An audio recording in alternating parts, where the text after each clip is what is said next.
જામનગર શહેરમાં ડીપી કપાતની અમલવારી શરૂ કરવામાં આવી। શહેરના જ્ઞાન શક્તિ સર્કલથી સમર્પણ સર્કલમાં 30 મીટર ડીપી કપાત કરવામાં આવશે।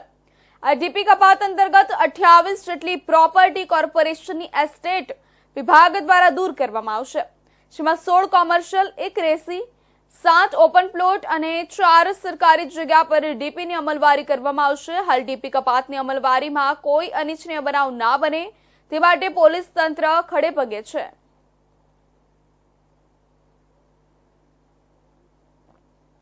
જામનગર મહાનગરપાલિકા દ્વારા જ્ઞાન શક્તિ સર્કલથી સમર્પણ સર્કલ સુધીનો 30 મીટર ડીપી રોડ ખુલ્લો કરવાની હાલે કામગીરી ચાલુ છે।